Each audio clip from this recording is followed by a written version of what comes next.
Hello friends, my name is Samran Riyaz. I am from P C C P division Resonance. हमने एक chapter start किया था, हमारा चैप्टर था हेल्थ केयर। उसमें बेसिक चीज़ें हमने देखी थी हेल्थ से रिलेटेड, कि हेल्थ में हमें क्या क्या इश्यूज हो सकते हैं, हमें क्या क्या सिम्टम्स से पता लगता है कि हम बीमार हो रहे हैं, सारी चीज़ें, और किस चीज़ का डेवलप कब हुआ, स्टेटोस्कोप का, सर्जरी, एक्सरे, सारी चीज़ें हमने देखी थी हमारे लास्ट वीडियोस में। आज हम हमारे नए टॉपिक के साथ स्टार्ट करते हैं। उसी चैप्टर का एक नया टॉपिक है मेडिसिन। बेसिकली क्या होता है, हमें पता है कि अगर हमें जल्दी से रिकवर होना है तो मेडिसिन सबसे अच्छा काम करती हैं। जल्दी से मेडिसिन लेके हम जल्दी से रिकवर हो जाते हैं। तो बेस्ट बात तो ये है ना कि हमें डॉक्टर के पास जाना चाहिए। अब डॉक्टर के पास जाएंगे, हमने सारी चीज़ें देख ली कि स्टेटोस्कोप होता है, एक्सरे होता है, लेजर होती है, बहुत सारी सर्जरीज वगैरह होती है। लेकिन उसके बाद सर्जरी होने के बाद हमारा क्या कंसेप्ट है, क्या होता है, अगर हमें पता लगता है हमारी कोई डिजीज है, हमें कुछ प्रॉब्लम है, तो उसके बाद हम क्या करते हैं, मेडिसिन लेते हैं। तो उसी टॉपिक के साथ आज कंटिन्यू करते हैं। Okay, in the past people were very superstitious. Past time पे, जैसे मैंने आपसे बात की थी, पास्ट टाइम में लोग क्या बिलीव करते थे कि हाँ कोई बीमार हो गया है तो कोई इश्यू है, मतलब कोई सुपरस्टिशियस पावर है, मतलब कोई पावर है, कोई एविल पावर है जिसकी वजह से कोई बीमार हो गया। लेकिन ऐसा कुछ नहीं है, मैंने आपको बताया था। They believe that disease were caused due to one's bad deed or by evil spirit। वही चीज कंटिन्यू होती है कि अगर हम बीमार पड़ते हैं तो रीजन क्या है, हमारी खुद की कोई बैड डीड, मतलब हमने कुछ गलत काम किया होगा जिसकी वजह से क्या है, हम बीमार हैं। लेकिन ऐसा नहीं होता है। और दूसरी चीज क्या बता रहे हैं, जो एविल स्पिरिट, मतलब बुरी जो स्पिरिट होती है उसकी वजह से हम बीमार हैं। तो बेसिकली ऐसा तो है नहीं। मैंने आपको बहुत सारी चीजें बताई थी कि हम बीमार क्यों होते हैं। हमारे खुद की इम्यूनिटी पावर क्या होती है, बहुत ज्यादा वीक हो जाता है, जिसकी वजह से हम क्या बहुत जल्दी किसी भी चीज से इफेक्ट हो जाते हैं और बीमार हो जाते हैं। तो ये चीज नहीं है। Okay, they went to witch doctors और मैजिशियन टू गेट कर्ड। मतलब क्या करते थे वो जाते थे, जो डॉक्टर्स के पास तो नहीं जाते थे, वो बेसिकली कहाँ जाते थे, वो जो मैजिशियंस है, जो जादू वगैरह करते हैं, उनके पास जाते थे। किस चीज के लिए, कि हाँ अपने आप को ठीक करवाने के लिए या फिर अपने फैमिली मेंबर को ठीक कराने के लिए, कि हमें कुछ प्रॉब्लम है, मतलब हमारे साथ कुछ, हमारे घर में कोई बीमारी है, हम खुद से बीमार होते थे तो भी क्या करते थे, इन लोगों के पास जाते। लेकिन बेसिकली ऐसा नहीं है ना, ऐसा नहीं था। हमें बीमार होते हैं तो डॉक्टर के पास जाना चाहिए। डॉक्टर हमारी हेल्थ के बारे में ज्यादा अच्छे से बताएंगे। क्यों? क्योंकि हम खुद की वजह से बीमार हुए हैं। ऐसा तो है नहीं ना कि हम पे किसी स्पिरिट की वजह से हम बीमार हुए हैं। तो वो स्पिरिट या फिर वो मेडिसिन क्या करेगा, नहीं कर सकता ना, कुछ भी डॉक्टर ही करेंगे, क्योंकि डिजीज हमारी खुद की बॉडी में है।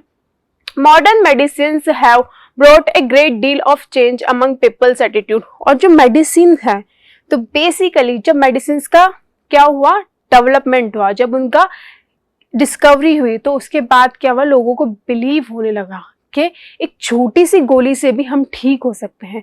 ना कि हमें किसके पास जाना चाहिए, मैजिशियन के पास जाना चाहिए, या फिर हमें कोई जादू टोने करवा के ठीक होना चाहिए।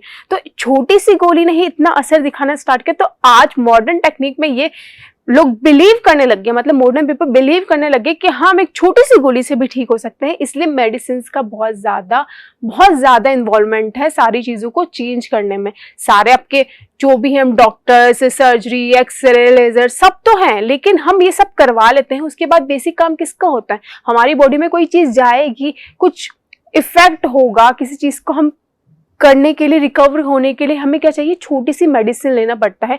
वही चीज है। तो इसकी वजह से क्या हुआ, जब इसकी डिस्कवरी हुई उसके बाद लोगों की सोच में फर्क आया। उन्होंने देखा कि हाँ एक छोटी गोली भी हमें ठीक कर सकती है। तो उन्होंने क्या करा, इन मैजिशियन के पास जाना बंद कर दिया। और आज वो धीरे धीरे क्या करते हैं, डेवलप हो रहे हैं, खुद के माइंड को डेवलप कर रहे हैं, और किसके पास जाते हैं, डॉक्टर्स के पास जाते हैं और अपना ट्रीटमेंट करवाते हैं। Okay, the discovery of quinine helped in the treatment of malaria. Basically अब क्या हो, पहले ये था कि मलेरिया का ट्रीटमेंट नहीं हो सकता था, लेकिन अब मलेरिया का भी ट्रीटमेंट होने लग गया। ठीक है, एंटीबायोटिक, सबसे पहले हम मेडिसिन में देखते हैं एंटीबायोटिक। आपको पता है ना कि डॉक्टर हमें सबसे पहले क्या प्रिस्क्राइब करता है, डॉक्टर हमें प्रिस्क्राइब करता है कि हमें किसी भी मेडिसिन के साथ साथ क्या लेना चाहिए, एंटीबायोटिक। मतलब कि अगर हमें फीवर है, हमें वीकनेस फील हो रही है, तो हमें एंटीबायोटिक बॉडी में बोलते ना कि ना डेवलप करने का, मतलब हमारे अंदर इम्यूनिटी बढ़ाने का काम करती है एंटीबायोटिक। तो हमें कंपल्सरीली एंटीबायोटिक्स लेना जरूरी है। तो उस चीज के बारे में अभी हम बात करते हैं। Penicillin was the first antibiotic to be discovered. Penicillin क्या था, सबसे पहले एंटीबायोटिक है जिसकी डिस्कवरी हुई, ठीक है। It was discovered by Alexander Fleming. किसने डिस्कवर किया इसका, ये सारे आपके चैप्टर में ये चीज बहुत इंपॉर्टेंट है, किस चीज की किसने डिस्कवरी करी है, आपके चैप्टर में ये चीज बहुत इंपॉर्टेंट है। तो पेनिसिलिन की डिस्कवरी किसने करी, अलेक्जेंडर फ्लेमिंग में, okay. Antibiotics are drugs which check the growth and spread of germs. क्या है, वो चेक करते हैं किसके ग्रोथ ऑफ स्पर्म्स के बॉडी के अंदर के क्या प्रॉब्लम है, किससे हमारे जर्म्स बॉडी में इंक्रीज हो रहे हैं, ठीक है। तो वो उसको मैनेज करने का मतलब उनको रोकने का काम करते हैं, ठीक है। क्लोरोमाइसिन एंड स्ट्रेटोमाइसिन वर डिस्कवर लेटर। जो क्लोरोमाइसिन और स्ट्रेटोमाइसिन क्या है, बाद में डिस्कवर हुई। ये एक भी पिक्चर है आपका अलेक्जेंडर फ्लेमिंग का, ये देखो डिस्कवरी कर रहे हैं उस चीज की, किसी चीज को देख रहे हैं। उसके अलावा ये उन्होंने देखा है कि हाँ एंटीबायोटिक का डिस्कवरी का, ये उसी चीज का पिक्चर है। यहाँ पे देखो आपको दिख रहा होगा ये वाला पार्ट, ये जो इक्विपमेंट है ना इनके हाथ में, इस चीज का ये जूम पिक्चर है। सेकंड है हमारा prevention of disease through vaccination. हम देखते हैं कि लास्ट कुछ साल पहले, मतलब कि लास्ट फ्यू ईयर्स, जैसे हम बात कर सकते हैं लास्ट ईयर की बात करते हैं या फिर 2 साल पहले की बात करते हैं, कोविड करके एक डिजीज आई थी, मतलब एक बीमारी फैल रही थी, ठीक है। तो बेसिकली हम क्या करते हैं, वैक्सीनेशन करवा रहे थे कि हाँ हमें ये वैक्सीनेशन करवाना चाहिए, जिसकी वजह से क्या है हमारी इम्यूनिटी स्ट्रांग होगी और हम कोविड से फाइट कर सकते हैं। बस वही चीज़ की बात है कि अगर किसी भी डिजीज से हमें फाइट करना है तो सबसे पहले हमें क्या करना है, अपने आप को प्रोटेक्ट करना है, वैक्सीनेशन करवाना जरूरी है, ठीक है। Through vaccination, the body is made to develop a defense system which make it immune from disease. क्या वैक्सीनेशन से क्या होता है, हमारी बॉडी डेवलप होती है किसके लिए, इम्यूनिटी के लिए। तो हमारे अंदर फाइट मतलब बीमारी से फाइट करने की ताकत हमारे अंदर आती है। Smallpox was a dreaded disease in the 18th century. Smallpox बहुत ज्यादा स्प्रेड हो गई थी, कब, 18th सेंचुरी में। Many people died of it and those who survived had scars on their faces. बहुत सारे लोग उस टाइम पीरियड में मर रहे थे और जो सरवाइव कर रहा था, मतलब जो जिंदा रह गया, उनके फेसेस में मार्क्स थे इस चीज के, किसके, स्मॉल पॉक्स के। This disease caught the attention of doctor Edward Jenner. इस डिजीज के ऊपर किसका ध्यान गया, डॉक्टर एडवर्ड जेनर का ध्यान गया। One day a milkmaid told him that she could not have smallpox as she already had cowpox. एक दिन उनसे एक मिल्कमैन ने बोला कि उनको स्मॉल पॉक्स नहीं है, क्यों, क्योंकि उनको ऑलरेडी क्या है, काउ पॉक्स हो चुके हैं, ठीक है। He decided to test this, और उन्होंने क्या करा, उन्होंने डिसाइड किया इस चीज को टेस्ट करने का। He inoculated an 8-year boy James Phipps with cowpox from the milkmaid. उन्होंने क्या करा, एक 8 साल का बच्चा जिसका नाम क्या था, जेम्स था, ठीक है, उससे क्या करा, उसको काउपॉक्स, जो काउपॉक्स मिल्क मैड वाले को हुआ था, उससे उसके जर्म्स लेके उसको टेस्ट करने की कोशिश करी, ठीक है। 15 days the boy suffered from cowpox and soon recovered. Boy को वापस से क्या हुआ, बॉय ने क्या करा, जब वो उसके कनेक्शन में आया तो उसको भी क्या हुआ, काउपॉक्स हो गया और वो बहुत जल्दी से रिकवर हो गया। 15 days later doctor Jenner inoculated Phipps with pus from the sore of a smallpox patient. तो उन्हें क्या हुआ कि जब जनरेशन हुआ, मतलब बॉडी में आपके क्या हुआ था, काउपॉक्स की क्वांटिटी बढ़ गई थी, ठीक है। उसके बाद उन्होंने रिकवरी करी, उसके बाद उन्होंने क्या करा, एडवर्ड ने, उन्होंने ये करा कि काउपॉक्स का जो पस था उसको किसमें रेगुलेट करने की कोशिश करी, जिस पेशेंट को क्या था, स्मॉल पॉक्स था, ठीक है। He watched and observe the reaction in Phipps, the boy did not suffer from smallpox. और उसके बाद उन्होंने क्या देखा, उन्होंने देखा कि जब बॉय को काउपॉक्स ऑलरेडी हो चुका है, तो उसकी वजह से जब हो चुकी है एक डिजीज, तो उनको काउपॉक्स के बाद क्या नहीं हुआ, स्मॉल पॉक्स नहीं हुआ। उन्होंने देखा कि फिपिन्स को काउपॉक्स नहीं हुआ, ठीक है। तो बेसिकली ये एक चीज हो गया ना कि अगर आपको एक डिजीज हो गई, बेसिकली वो वही थी, लेकिन आपको दोबारा से वो डिजीज नहीं होगी, ओके। ये है एडवर्ड जेनर एनुकुलेटेड जेम्स फिपिन। वो क्या कर रहे हैं, ये देखो, वैक्सीनेट कर रहे हैं उसकी बॉडी में, किसकी बॉडी में, जेम्स की बॉडी में, काउपॉक्स के जो सिम्टम, जो भी उनके जर्म्स है, वो किसकी इसमें ट्रांसफर कर रहे हैं, उसकी बॉडी में ट्रांसफर कर रहे हैं।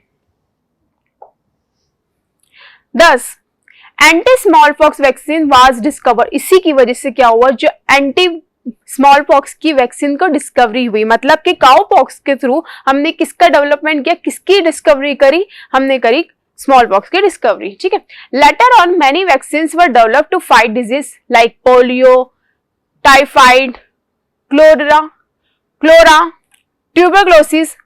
बहुत सारी वैक्सीन की वजह से हमने किस चीज में, बहुत सारी जो डिजीजेज हैं जैसे कि पोलियो, पता है ना, आपने पोलियो का नाम सुन रखा होगा पहले भी, और टाइफाइड, क्लोरा, ट्यूबरक्लोसिस, सबसे क्या करना हमने, सबकी वैक्सीन जनरेट करना स्टार्ट कर दिया, डिस्कवरी करना स्टार्ट कर दिया। This ushered a new era from immunology which is the prevention of disease. इसकी वजह से क्या हुआ, डेवलपमेंट हुआ, डिस्कवरी करना स्टार्ट हुआ किस चीज का, जो नए वैक्सीनेशन की स्टार्टिंग हुई कि हम डिजीज से फाइट कर सकते हैं, ठीक है, by using these vaccine. Okay, और बहुत सारी डिजीज के हमने वैक्सीन बनाना स्टार्ट कर दिया। Many other vaccines were later developed to prevent persons from disease like diphtheria, polio, measles, tetanus, etc.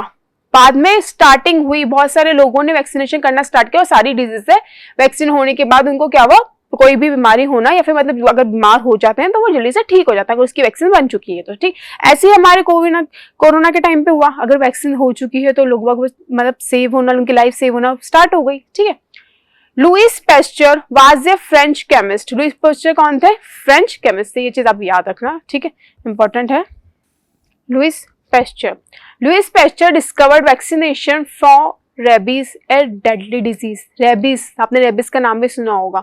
तो लुइस पैस्चर ने क्या किया, जो वैक्सीनेशन किया किस चीज के लिए, रेबीज जो डिजीज थी उसके लिए। ठीक है, he proved that germs carry disease from one person to another person। उन्होंने ये चीज प्रूव करी कि जो जर्म्स है, अगर किसी एक पेशेंट को रेबीज हो गया है तो उसके जर्म्स दूसरे पर्सन में ट्रांसफर हो रहे हैं, ये जो बीमारी है, जो डिजीज है, ये फैल रही है। Okay, he discovered that heating kills germ, मतलब उन्होंने क्या डिस्कवर किया, हीटिंग किल्स जर्म्स का डिस्कवर किया। ठीक है, he found that if milk is heated for half an hour and then cool suddenly the germs in it are killed। उन्होंने क्या करा कि अगर किसी चीज के हमें जर्म्स मारने हैं, जैसे कि कौन से वाला criteria, heating kills germs. Basically अगर हम 1.5 आवर्स तक क्या करते हैं, जो मिल्क को बॉईल करते हैं, उसके बाद क्या होता है, जो उसके अंदर जर्म्स होते हैं वो मर जाते हैं, डेड हो जाते हैं। ठीक है, तो ये उन्होंने डिस्कवर किया, हीटिंग, इसको क्या नाम बोलते हैं, हीटिंग किल्स जर्म्स, ये चीज उन्होंने डिस्कवर की। ठीक है, this process is now called pasteurisation. इस प्रोसेस को क्या बोलते हैं, इस प्रोसेस को बोलते हैं पेस्चुराइजेशन, मतलब उनके नेम पे ही ये प्रोसेस हुई। इन हिज ऑनर, उनके ऑनर पे इस शाम को रखा गया। The milk and butter we eat are pasteurise. Basically हमें पता है कि वो जर्म फ्री होते हैं, क्यों, क्योंकि वो बॉइल्ड हो चुके होते हैं, उसके बाद उसके सारे जर्म्स मर चुके होते हैं। ओके, ये देखो, Louis Pasteur prove that germs carry disease from one person to another. वो ये बता रहे हैं कि एक पर्सन से दूसरे पर्सन तक डिजीज पहुंच सकती है। नेक्स्ट है हमारा क्लोरोफॉर्म। ठीक है, James Simpson introduce the use of chloroform in medicine. जो जेम्स थे उन्होंने क्या करा, यूज किया किस चीज का, बेसिकली यूज ऑफ क्लोरोफॉर्म का यूज किया किस चीज के लिए, मेडिसिन बनाने के लिए। It is use to make a person unconscious. क्या करा उन्होंने, एक पर्सन को अनकॉन्शियस करने के लिए इस चीज का यूज किया। ठीक है, before an operation a person is made unconscious so that he does not feel pain.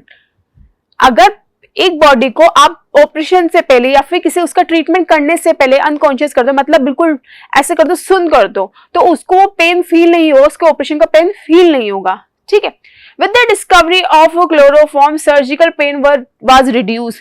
इसकी डिस्कवरी से, क्लोरोफॉर्म की डिस्कवरी से क्या, जो सर्जिकल पेन होते हैं, सर्जरी होती है, जब आपकी बॉडी के किसी पार्ट को कट किया जाएगा तो आप सोचो ना कितना पेन होता है। ठीक है, तो इसकी वजह से, क्लोरोफॉर्म की वजह से क्या होता है, वो पेन नहीं फील होता है। ठीक है, but half of the patient died due to infection of wounds by germs. और बहुत सारे पेशेंट्स की जान गई, मतलब स्टार्टिंग में बहुत सारे, अगर स्टार्टिंग हुई ना तो उस टाइम पे पूरा वर्क नहीं कर रहा, तो उस टाइम पे इस जर्म्स के वॉर्म की वजह से, मतलब कि जो घाव हो जाता है उसकी वजह से बहुत सारे लोगों की डेथ हो गई। ठीक है, ये देखो, ये सर्जरी बता रखी है, Joseph Lister made modern surgery possible. एक मॉडर्न सर्जरी कर रहे हैं, वो सर्जरी के टाइम का है ये पिक्चर, और ये कौन है, जोसेफ लिस्टर है। ठीक है, बेसिक हेल्थ केयर। तो बेसिकली हमारा चैप्टर खत्म हो गया है और इसमें हमने क्या देखा, हेल्थ केयर में बारे में देखा, तो हमें बेसिक चीजें याद रखनी है। तो वो क्या क्या है, we have develop many simple ways to control the spread of disease. Some of these ways were, हमें क्या करना चाहिए, keep yourself and your surrounding clean, हमारे आसपास की सारी चीजों को और हमें खुद को क्लीन रहना चाहिए, ठीक है। Eat a balance diet, balance diet मतलब बैलेंस खाना खाना चाहिए, ऐसा नहीं ज्यादा खा लिया कम खा लिया, कम खाएंगे तब भी हमारी इम्यूनिटी क्या हो जाएगी, वीक हो जाएगी, तो हमें बीमारी होगी, और ज्यादा खा लेंगे तो हमें अजीब सा फील होगा, उसकी वजह से भी बहुत सारी डिजीज हो जाती है, ठीक है। मतलब बैलेंस करके जाना चाहिए। Do regular exercise, regular exercise करनी चाहिए, और ड्रिंक ए क्लीन वाटर, और क्या करना चाहिए, हमें क्लीन वाटर ड्रिंक करना चाहिए बेसिकली। तो ये आपके हेल्थ केयर की कुछ बेसिक चीजें हैं जो हमें याद रखनी चाहिए। ये चैप्टर आपका होता है खत्म। इस चैप्टर में बेसिक बहुत सारी चीजें हैं जो आपको भी और मुझे भी अपनी डेली लाइफ में फॉलो करनी चाहिए। और इस चैप्टर्स में हमें बहुत सारी चीजें सीखने को मिली, कहाँ से किस चीज की डिस्कवरी हुई, कैसे हुई, और क्या क्या चीजें हमारी लाइफ में इंपॉर्टेंट है, वो सब चीजें हम फॉलो करेंगे आगे की अपनी कंटिन्यू लाइफ में। Okay, thank you so much.